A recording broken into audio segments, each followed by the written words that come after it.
All right, YouTube, Repo Man 64.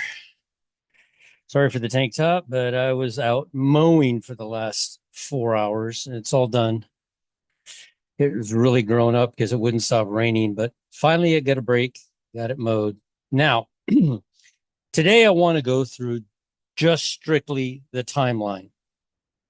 I did figure out what's going on with the headset. It does not cut out when I'm in a live with other people when the speakers are working in my earphone. Right now, I don't hear anything because I'm not communicating with anyone. So all it knows is that it's sitting here and it's going to time out. I went in and dumped it and re-downloaded it, hoping that maybe that would help. But I guess we'll see. Sorry about all the sniffling, coughing, but that was a lot of mowing. So that's what's going to happen. I want to talk strictly about the timeline, where we are, and I've spent so many videos trying to prove the timeline. I don't really need to prove it. I just want to put it out there for others to see after the rapture occurs, for the tribulation saints, as to why things happen on a certain day and it didn't happen on the sliver moon or full moon, or why it happened on the sliver moon or full moon. And maybe that's what they're supposed to be paying attention to. I don't think so. The blood moon is coming in on September the 7th, which is exactly 7 days from uh, Tishri 1, which is Feast of Trumpets. So it lines up perfectly. Once again, when we see these types of things, lines up perfectly with the timeline. So I just want to present this to the tribulation saints. This is after the raptures occurred. Um, there is one thing you need to do, and that is accept Christ and bring nothing to the table, just his blood and his blood alone. That's it. There is nothing else that needs to be done. And all of those who thought there was other things that need to be done that didn't rely solely on the blood of Christ and that free gift, um, they are going to be left behind. They will be here and they will, I pray, recognize that they missed the rapture, or I fear that their pride will take over and say the rapture never occurred, and they'll start convincing others that it was the rapture because they're still here. In the Galilean wedding, the only thing she does is takes the cups and drink from it. That's the only thing she does. That seals the deal. Once she takes that cup and accepts the offer of marriage, that's it. There's no baptism. There's no um, being nice, donating money, and all that stuff is what is working in your heart when you become saved. But the problem with teaching somebody who is unsaved that you have to get baptized is you're turning them directly into a tribulation saint, because they'll tell themselves, and you can ask them, are you saved? Oh, yeah, I got baptized. I grew up in a Christian household. I walked old ladies across the street. I donate 10% of my income. I go to church every Sunday and I never miss. They were taught that there was something that they needed to do. And that's the danger of the gospel that they bring, the tribulation saint brings to them. And that's my fear, that once the rapture occurs, they're going to continue to try to bring something. All right, we're going to go to heaven if we do this. There's nothing that's the crux of the whole thing. That's the Achilles heel. It's the simplest gospel ever. There is nothing simpler than just Jesus and Jesus alone. But Satan has muddied those waters up so badly that they will make videos making fun of us who know that that's all that we need. They will they will mock and scoff. They will do all kinds of stuff, and they will not accept the fact that Jesus is the only one that can save you. He's the only one that can offer you that cup, and everything you need is in that cup. And all you have to is free will. It's free. It's not predestination. You're looking into the mind of God when you are looking at predestination, because he knew. he already knew. He's telling us that when he says the word predestination, he's simply telling us that he already knew.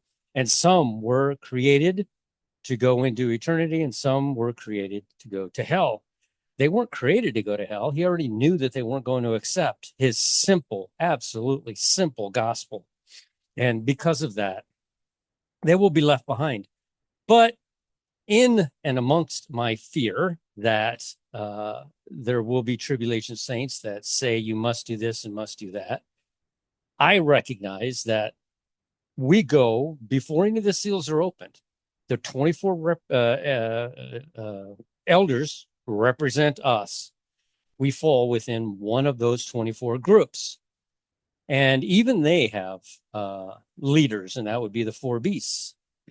So my fear is diminished when I read that by the time we get to seal 6, again, I think it happens relatively quick. I don't think it happens by the 3.5-year mark. The 2 witnesses and the 144,000 have absolutely nothing to do with the tribulation saints.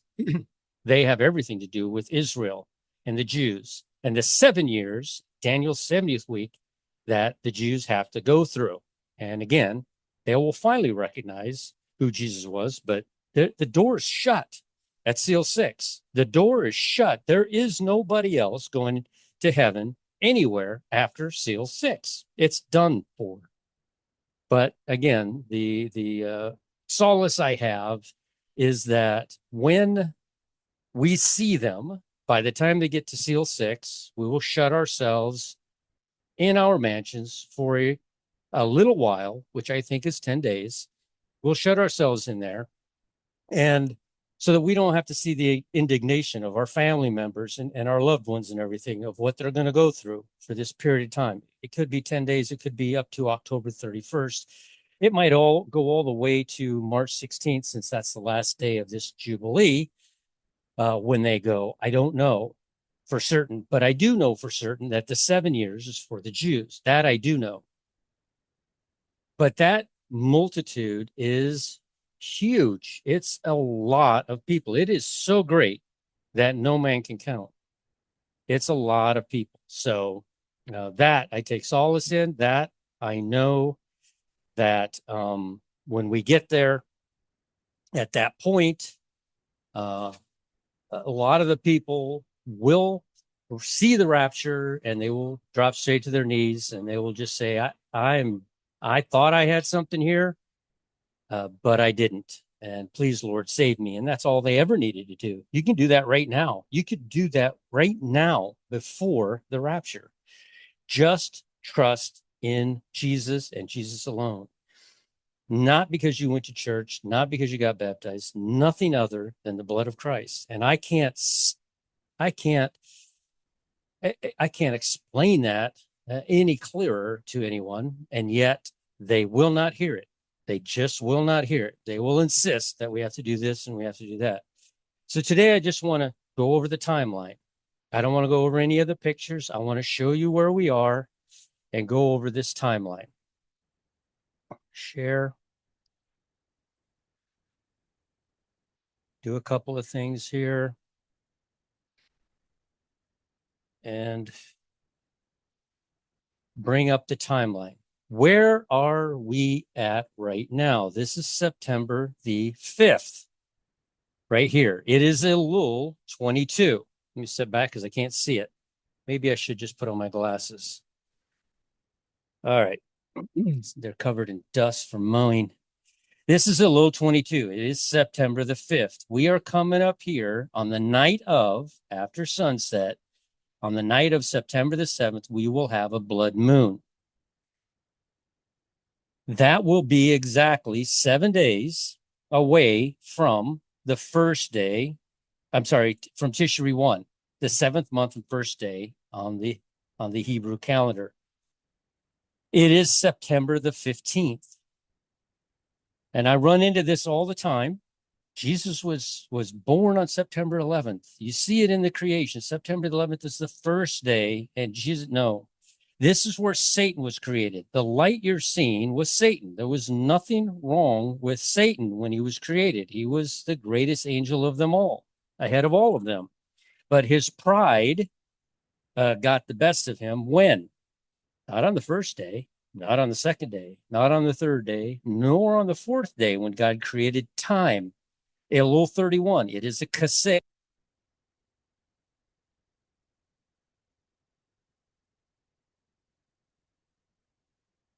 It's a kaseh. It's a hidden day. Elul 31 is a hidden day, September the 14th. At sunset, he created time on this day. And then you go forward. After he created time, you have the first day. This is a Wednesday. This is the day Jesus went to the cross. This is a Wednesday. And then you have the first day of time. If Tishri 1 is not the fifth day of creation, and the fifth day of when God began creating, if Elul 28 is not September, well, I'm not going to say September. If Elul 28 is not the first day of creation, then Jesus, on the fourth day of creation, is when time was created. Then Jesus did not go to the cross on a Wednesday, but he did. If we say Tishri 1 is the first day of the creation of creation, then that sets everything out of balance as to when Jesus completed his 40 days. You see, this is the 183rd day. There are two segments of 91, totaling 182 days before God changed the head of the year, Rosh Hashanah, to March. It was right here.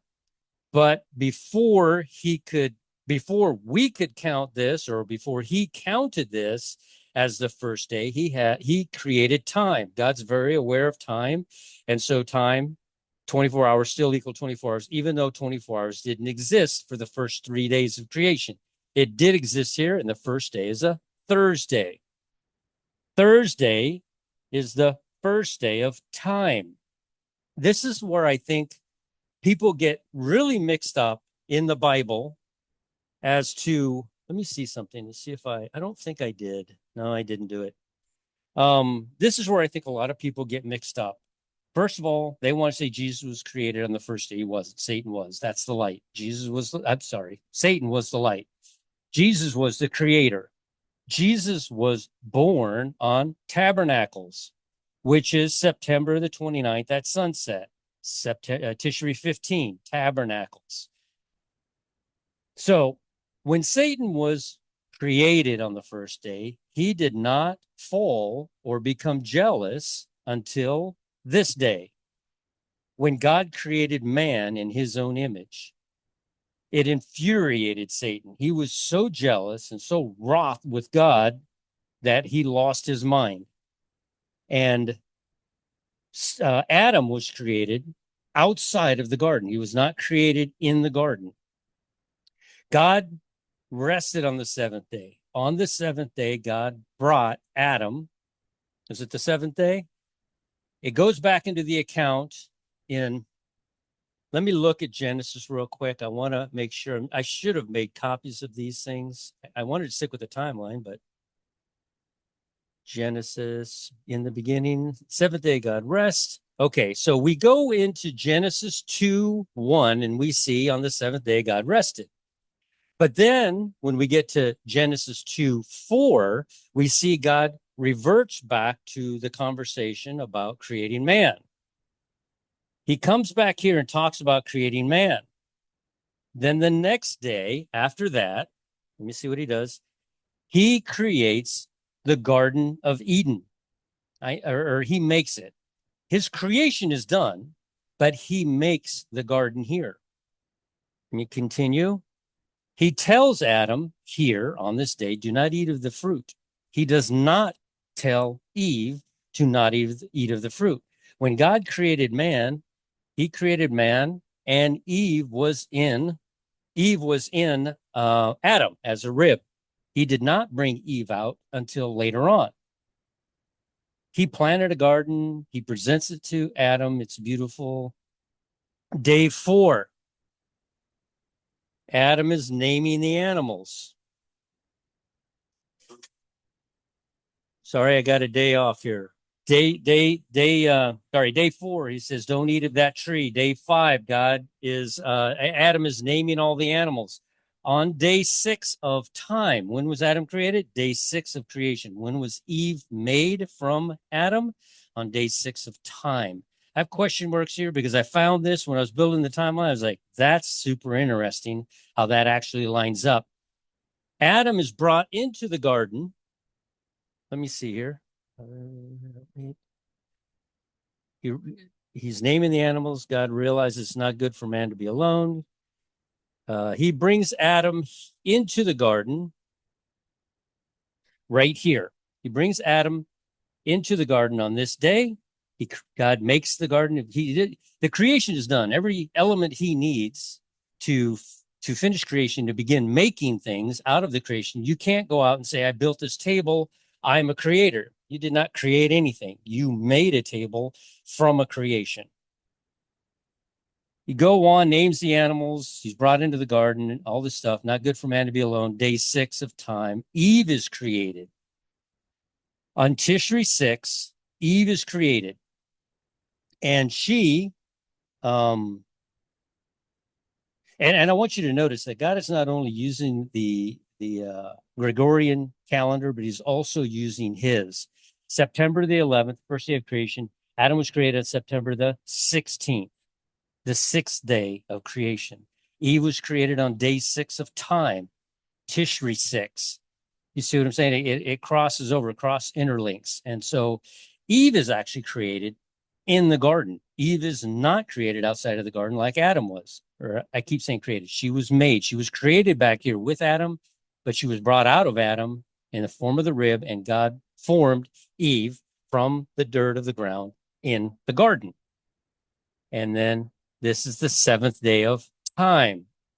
This is a day of rest. Again, let's see here what he does. He creates the woman. Let's see if there's anything in here. So now Satan is furious after all of this time, and Satan begins to work to break down what God has created in us by tempting who? Eve. He tempts Eve. Adam was told not to eat the apple. Adam would have told Eve not to. God did not tell Eve not to eat the apple. Eve was not created outside of the garden. She was created in the garden. Adam was not created in the garden. He was created outside of the garden. So we keep going forward. Very high watch days are beginning at September the 7th at nightfall with this blood moon. That's a very high watch day. Kevin Spinebreaker has been working on some stuff and he's putting stuff together. But interestingly enough for me, it is exactly 84 hours before the creation, the first day of creation. So we're supposed to be here for 6,000 years. On this date, it will be exactly 6,028 years. On the date of the end, and when the Bible says, except the time be cut short, that's us. We are not going to go through the tribulation. It's still there. It's not going to stop. It's coming like a freight train, but we won't go through it. So we are here on September 11th, High Watch Day, and we go through all of this entire section of creation. All of creation lasted from the 179th day to 180, 10 days was all of creation and making of Eve in the garden and all that. All that happened within 10 days. I know creation is 7 days because that's making new elements, making all the things that we needed to survive. God made sure that there was plenty on this planet for everyone to survive. The only reason there's hunger on this planet is because of man's greed. Jesus back here would have been baptized on Elul 1.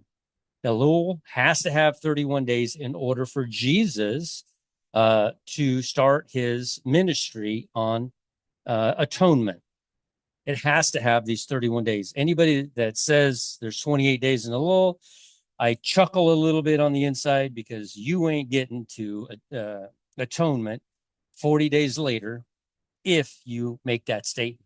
So atonement, Tishri 10, Elul 1, it is 40 days exactly to Yom Kippur, to the Day of Atonement. It is when Jesus began his ministry, which he did it here. I know the Bible is a bit obscure on that, but if you read closely, you'll see that he went to be tempted, and then here he started his ministry. God, when he looks at an event, he looks at the entire event. And I think that's what's happening with us now when we're seeing these different dates come up, all these different dates pop up when we're this close to the end. And that is that we're seeing the whole event. We aren't going to be happy, honestly, as the bride until the tribulation saints show up. They're our family members. They're your friends, cousins, mothers, fathers. They're workers of their salvation.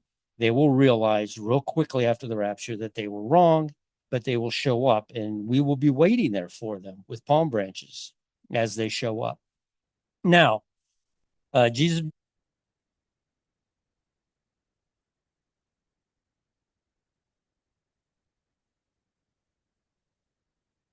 doing that. It's going to time out because I'm not hearing anything. I wish there was like a button I could hit to make it give me a tone or something every now and again. So anyway, Jesus starts his ministry here 3 days later. SpongeBob voice, 3 days later.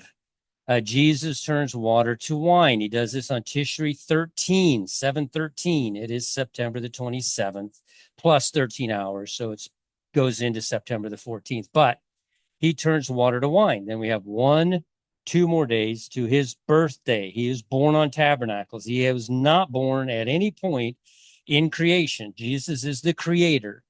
He would not, he tells us he came to tabernacle with us, and he is not a part of creation. Like I said, the light that we see, that's Satan. He was a light. He's still described as a light. The bright morning star, he's still described as such.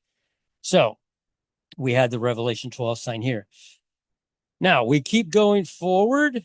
Jesus, whenever we're talking about, and here's the other thing, they're saying, well, Jesus had to be conceived on Jesus had to be conceived on Hanukkah, right? Had to be conceived because it's the festival of lights. We just saw Hanukkah land on Christmas. That's what happened when Jesus was born. I had Kevin go back into Stellarium, and in fact, in 4 BC, Hanukkah landed on December the 24th, 25th. That's how God uses both calendars. They will line up, but Hanukkah is always Kislev 24. It is always the 9th month and 24th day, always.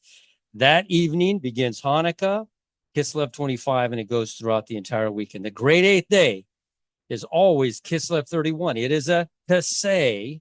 It's December the 14th plus 18 hours.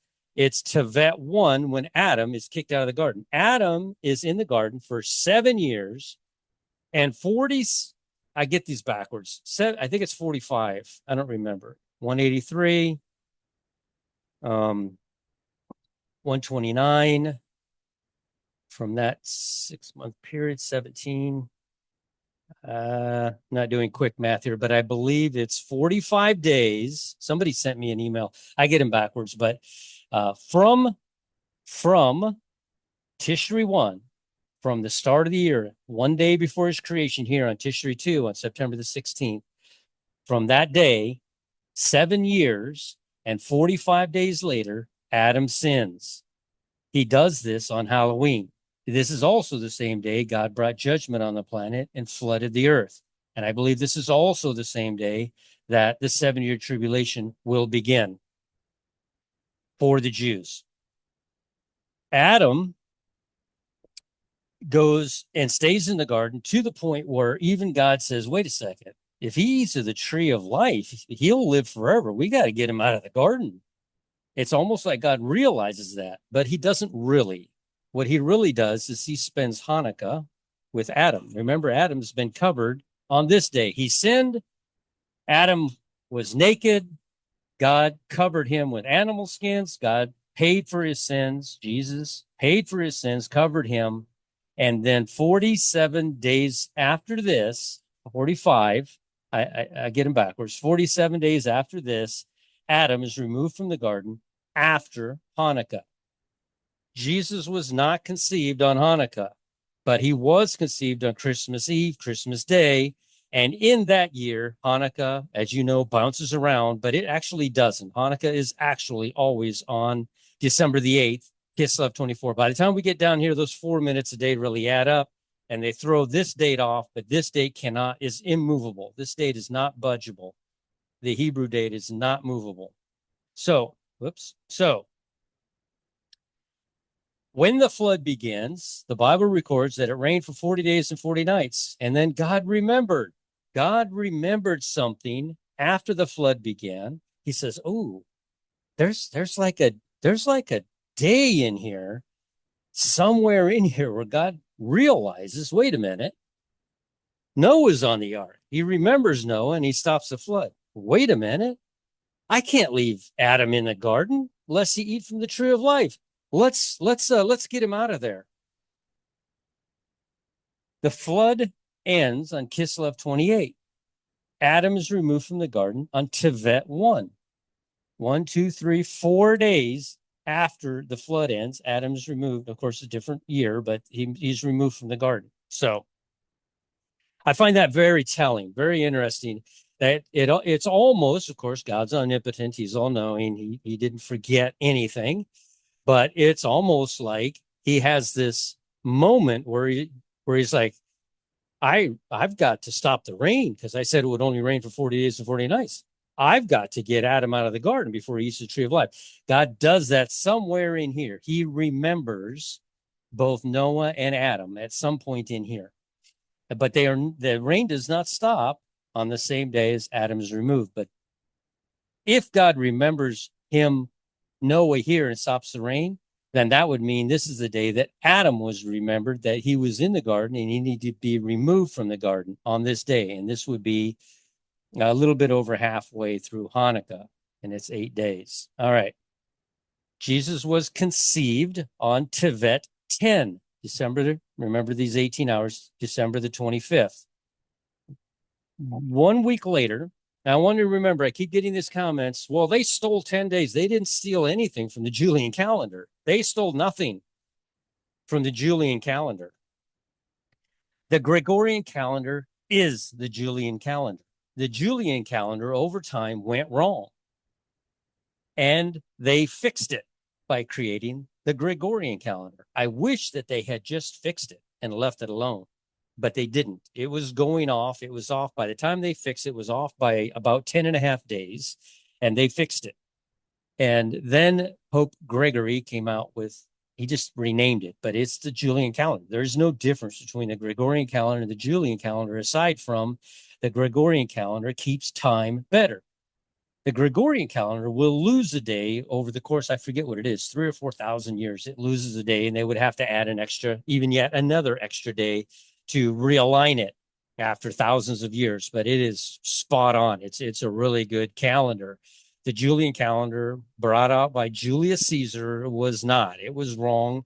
By the time we reached the year 1582, it was over 10 days off, and they had to realign it. And everybody's like, well, they must have wanted it to land on this day. No, they just went figured out mathematically where the Julian calendar was when Jesus was here, and fixed it. That's all they did. They just fixed it. Yeah, so there's nothing nefarious going on with the Julian Gregor. Both calendars came out because of that terrible idea of worshiping the moon to set your months. And that was brought out by King Antiochus in 500 BC. And by 400 BC, he forced the Jews to follow the sliver moon. And to this day, the Jews have integrated the sliver moon into their calendar and have gone wrong on all their feast days. This is why the Essenes made all of those tablets and all those writings, because they knew that the feast days would come up wrong, and they were very strict people, and they hid those scrolls in Qumran. And the Bible tells us that these will be hidden in earthly vessels to be found at the end. And they, in fact, were found in 1950, and they're still translating them. All right, so we go forward. The Festival of Trees is always on Shavat 15, always. It's January 28th. The Festival of Trees will always fall 30 days before Purim. On this day, Moses dies at 120 years old. He dies on Adar 7, which is February the 19th. Purim falls on Adar 15, February 27th. It will always fall Festival of Trees will always be 30 days before Purim. Purim will always be 30 days before the cross. That's why I know, and trust me, when I found that the cross was on March 30th, I was like, what? Why? But mathematically, nothing else works. And trust me, I've tried to plug in the equinox and I couldn't, because every year it goes from the 19th to the 20th to the 21st. There's no static timeline I can get out of the equinox. Forget about the sliver moon or full moon. That's not even possible. And what other day are you going to pick besides the equilux, which is constant? It never, ever changes. And the equinox. Those two dates are the only two that you could choose. And quite frankly, most people chose the equinox, which I think was a mistake. Now we go forward. Lazarus falls sick on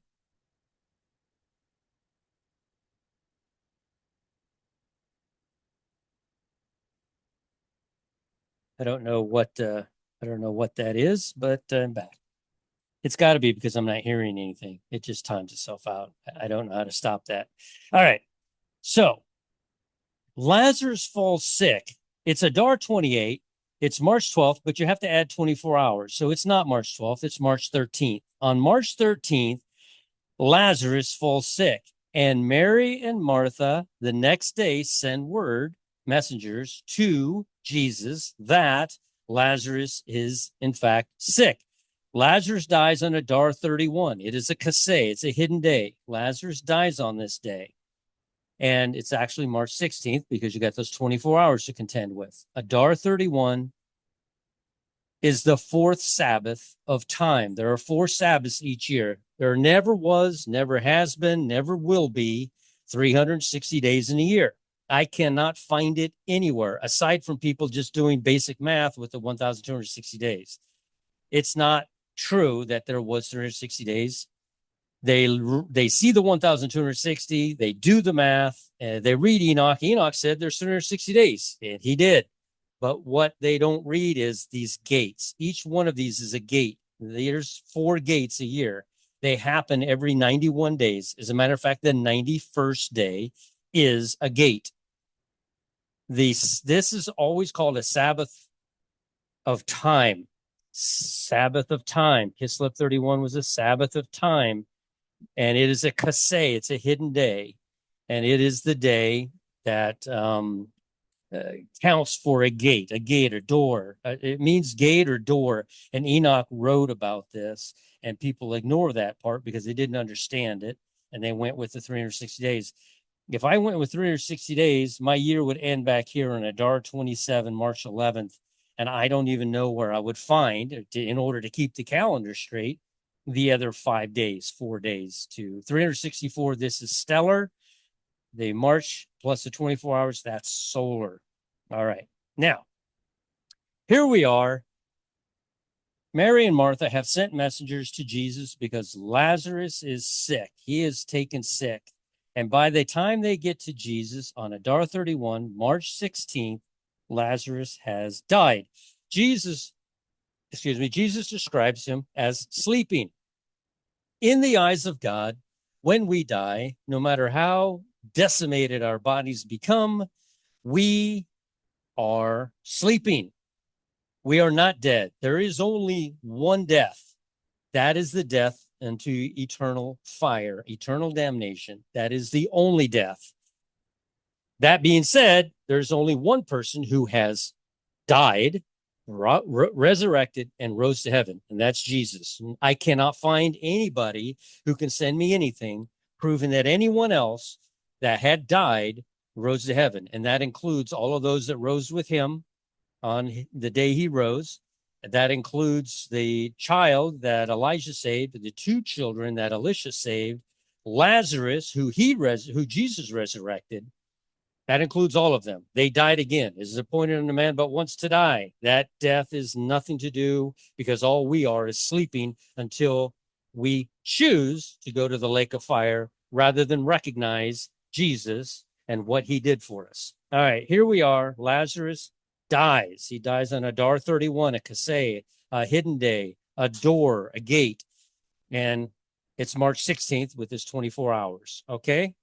So let's go up here. Rosh Hashanah, Rosh Hashanah has moved to Nisan 1. Mathematically, again, there are 91 days in each, how do you call spring, summer, fall, and winter. There are 91 days in each segment. And two segments, that's 91 days, and two segments equals 182. And then the 183rd day.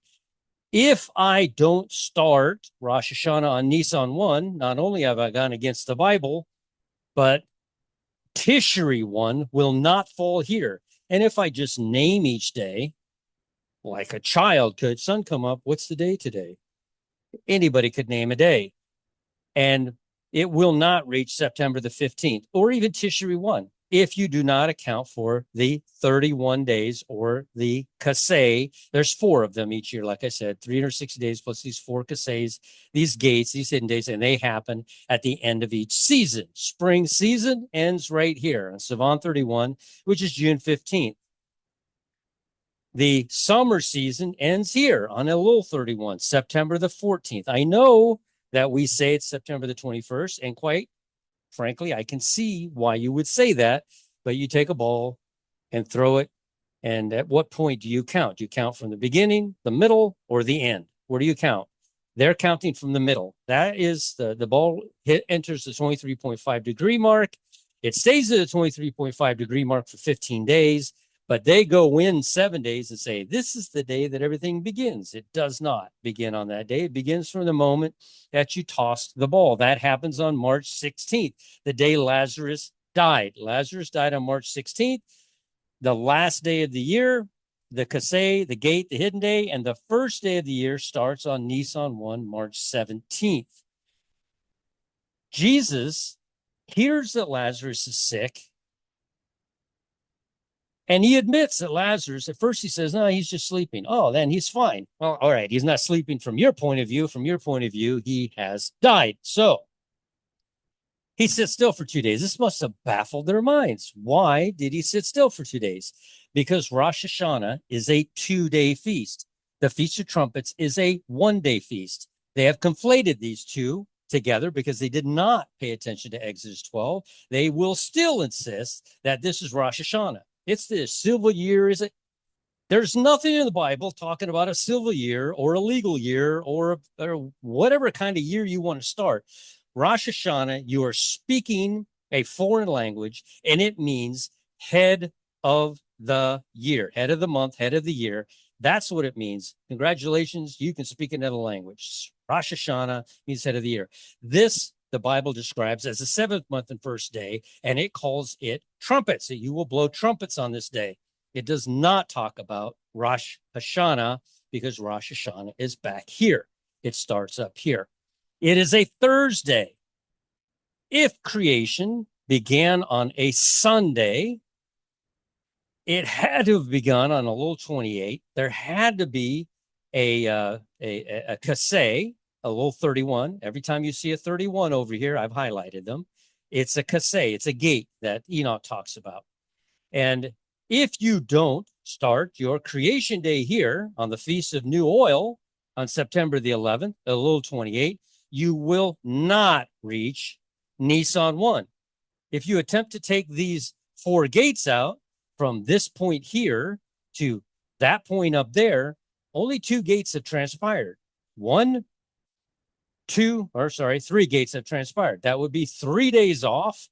And then you would get up here and you would be on you'd be on Nisan 3 because these dates must go in order. There must be 364 of them each year. And in fact, there are 364 Hebrew dates. There is no such thing as a leap day or leap every 4 years on the Hebrew timeline. The reason is because the Hebrew is stellar. Their Gregorian is solar. Both of them work in conjunction. Both of them work together. And I know that God had a hand in the creation of the Julian calendar and a hand in the creation of the Gregorian calendar, which simply fixed the mistake. Not that God allowed a mistake, but he put them on the right days somehow. I don't know how he did it, but he put them on the right days. March 17th is the first day of the year. It is the day after the day of equal parts, on the day equalized, like Enoch says, or like Jesus said when he found out that Lazarus, he's just sick. Okay, he died. Are there not 12 hours in the day? And in fact, there actually are on that day. And so I did not know that. I simply put Lazarus there on March 16th. And then when I started doing everything, I realized, man, this fits like a glove. It absolutely fits perfectly. Jesus sits still because Rosh Hashanah is a 2-day feast. He sits still on the 17th, Rosh Hashanah, and the next day. This feast, I should put an arrow here. This feast runs into 2 days. Mary and Martha have buried Lazarus on a Wednesday back here. 1, 2, 3 days. Mary and Martha have to perform a ceremony. The Bible records that if you touch a dead body, you have to perform a ceremony on the 3rd day. And on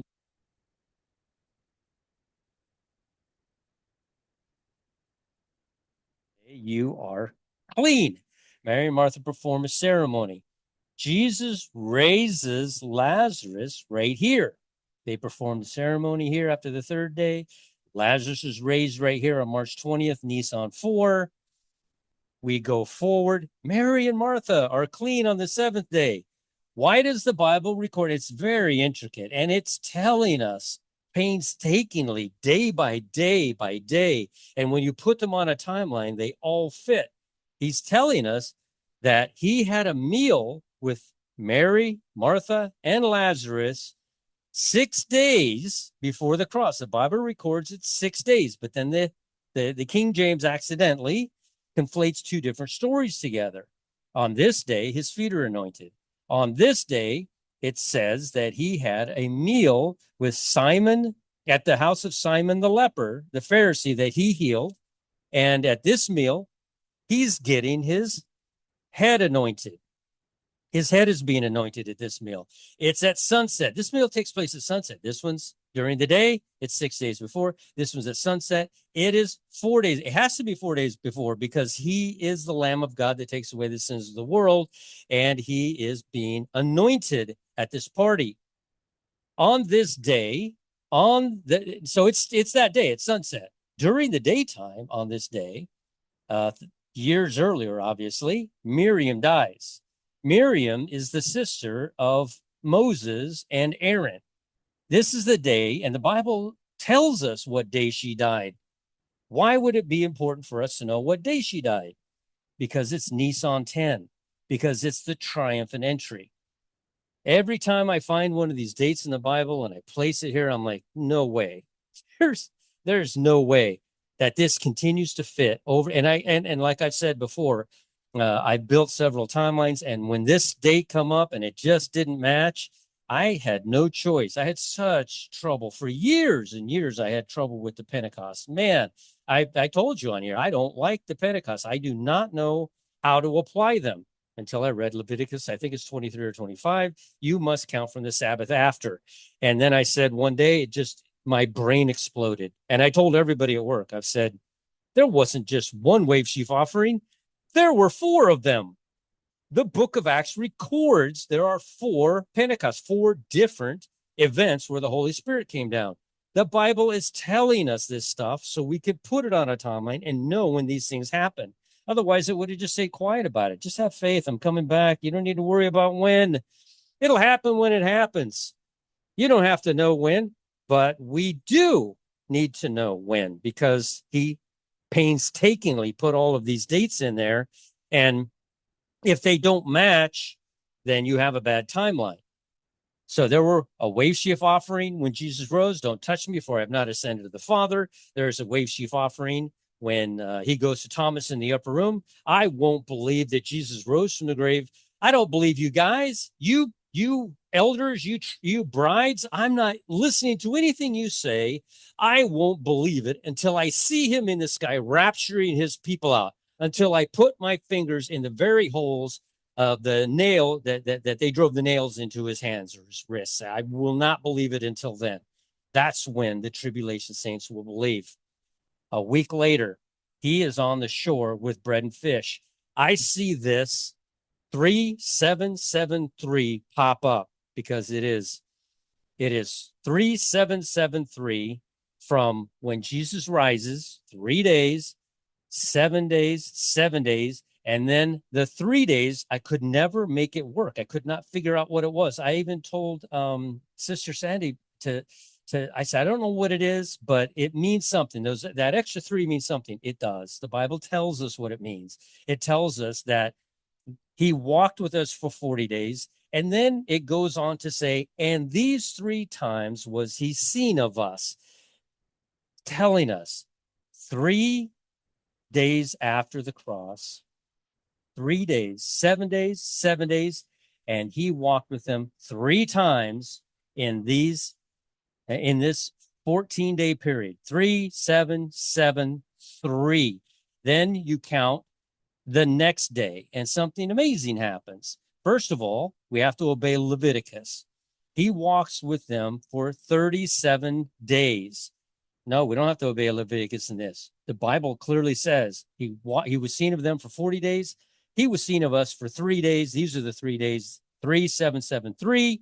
The last 3 are a combination of this 14 days. In this 14-day period, they saw him 3 times, just like the Bible records. And then we count 37 more days, and we have Jesus ascending on Sivan 10, which is May 25th. Exactly, perfectly. And what day is that? It is a Wednesday. It is the same day that it's the 4th day of creation and the 7th day of time. It is why is that the 7th day of time? Hold on a second. 4th day of creation, yeah, and the 7th day of time, which would have happened a few days later, because the time is when it was created on a Wednesday. So, this is when Jesus ascended in their sight. He did it slowly. It was visible by everyone as he ascended, and everybody kept looking up, waiting for him to come right back. Of course, he didn't. They didn't even know he had ascended 3 times prior to that. But they did when they said the comment, we'd seen him 3 times, and 40 days he was seen of us. So that's the day he ascended, on a Wednesday. And on a Wednesday, it was exactly, what would that be? 46 days after the cross, 45 days. That 45 and 47 keep coming up, but this is the day Jesus ascended. So we go through here. Miriam dies on the triumphant entry. Nisan 10, which is March 26. This is the day that Joshua crossed over in the promised land. This is the day that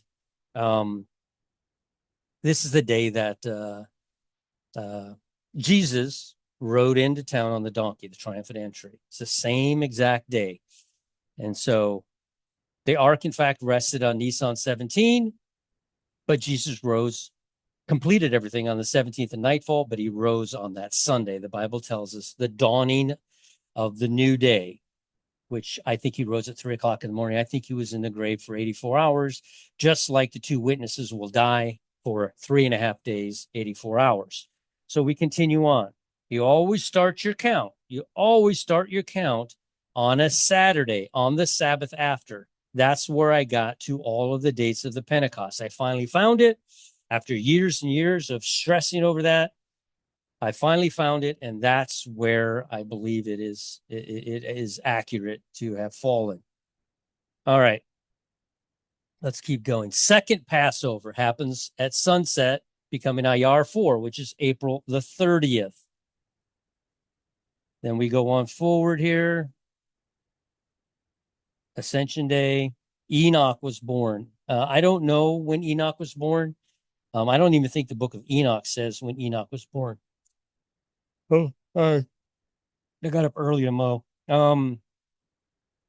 Enoch, but there's, if you Google it, a lot of different places give different reasons why Enoch was born on Sivan 6. And Enoch lived 365.25 years, and Enoch ascended right here on Elul 6, August 20th. That's when Enoch ascended. All right, wave sheaf. Started the count. Always must start to count. Pentecost. I wrote bride. I don't know what these Pentecosts were preparing us for stuff. This is the day, Sivan 15, Mount Sinai. Moses goes up into Mount Sinai. 3 days later, the cloud descends on the mountain, and then Moses goes up. He's in the cloud for 7 days, and then he's given the law 7 days later, and he stays up there, I believe, for another 33 days. And then he comes down. Yeah, he comes down and he throws down the tablets. The day he throws down the tablets, in another year later, a few years later, Aaron dies. Moses' brother dies. First, it was his sister, Miriam. She dies on the triumphant entry. And Aaron dies on the 1st of Av, July 16th, the day that he throws the tablets down. This is the divorce from Israel. Getting a lot of comments. You don't know your eschatology very well. The Jews are the bride. You don't know your eschatology very well. It's not replacement theology. The Jews were the bride, but the Jews are Vashti. The Jews would not come to the wedding. So, what was it, Boaz? I think that's the right name. Divorced Vashti and married the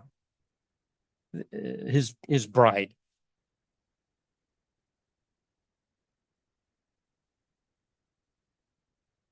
What's going to transpire?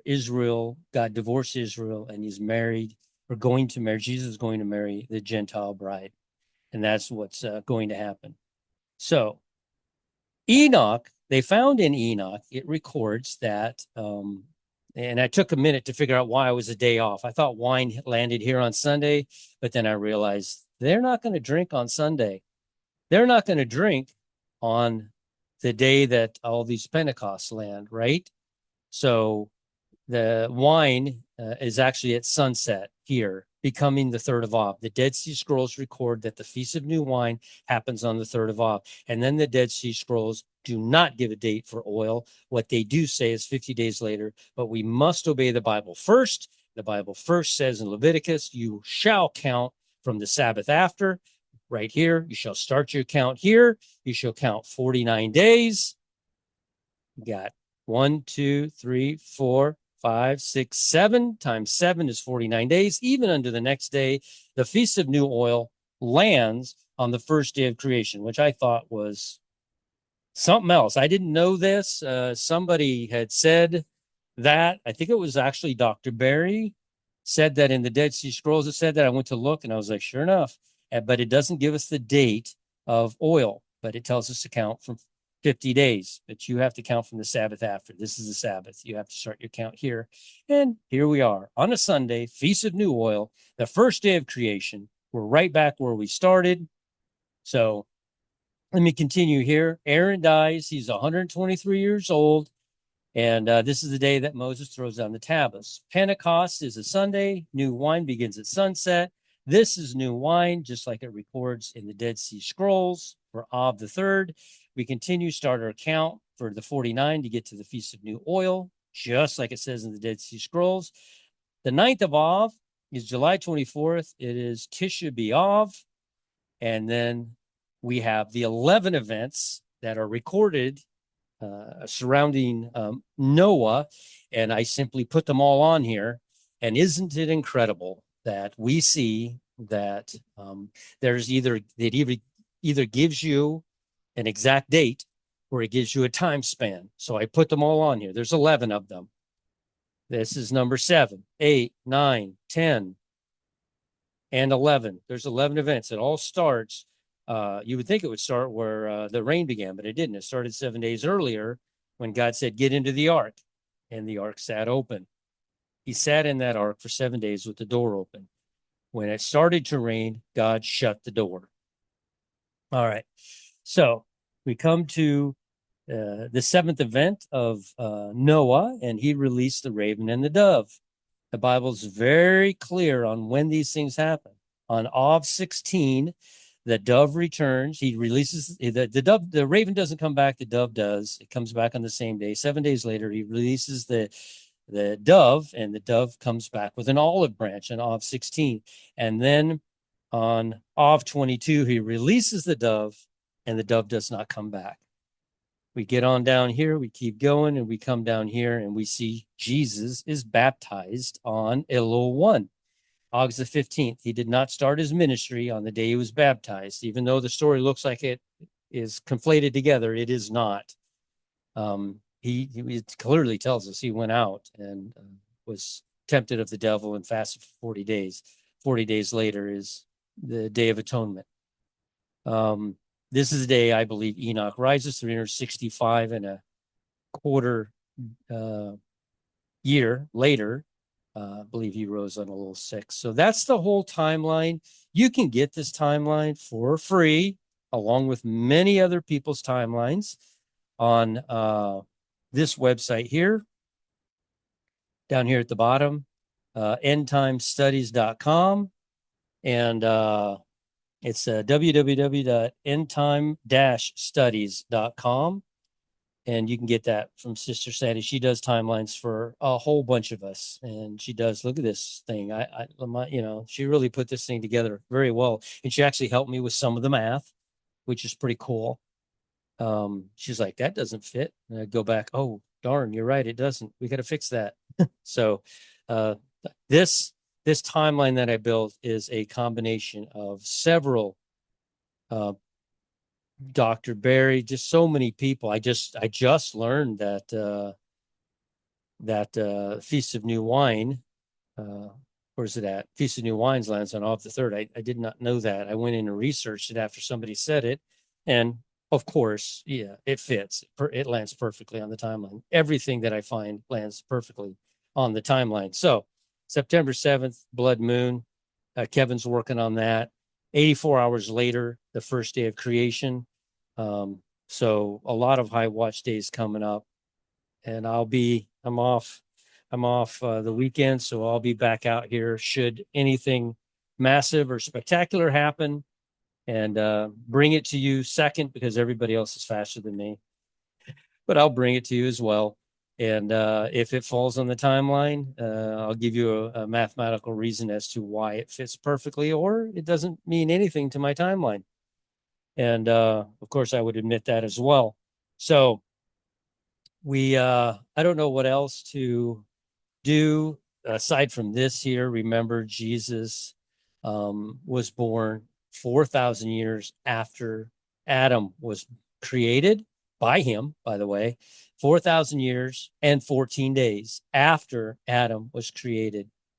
And that's September the 30th. Adam was created on September the 16th. So 14 days and 4,000 years. And then we have two separate counts. We can't confuse the count of the 6,000 years with the Jubilee cycle.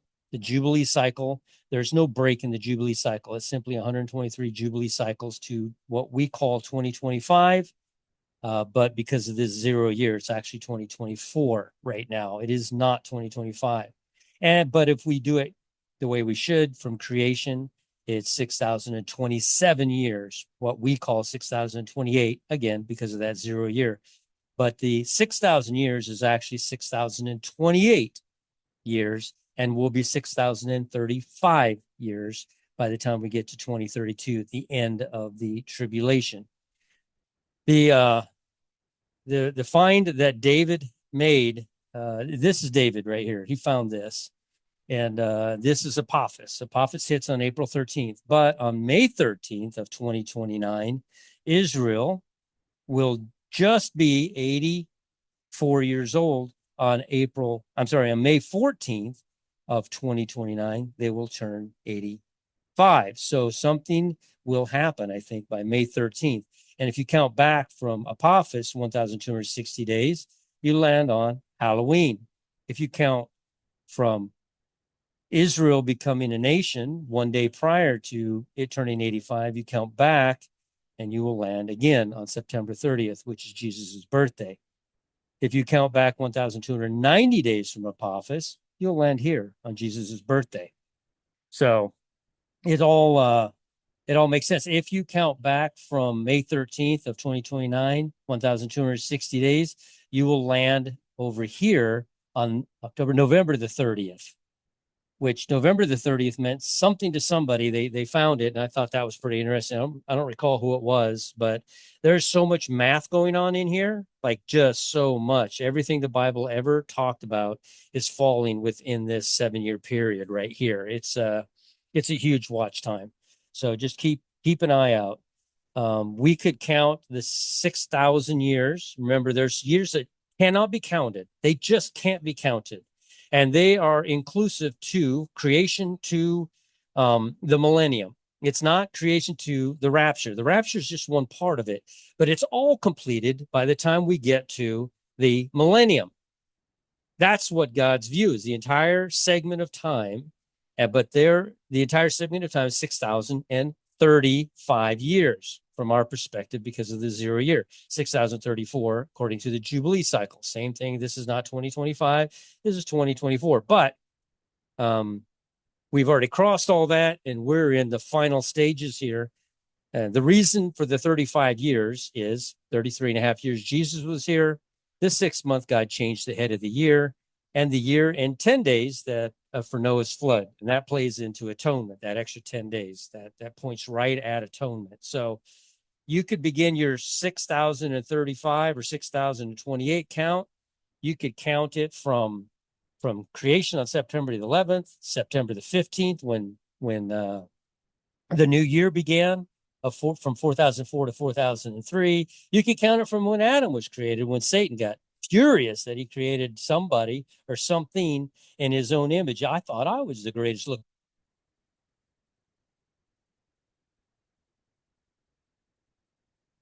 Was the greatest looking one. Now you created somebody in your own image. They look better than me.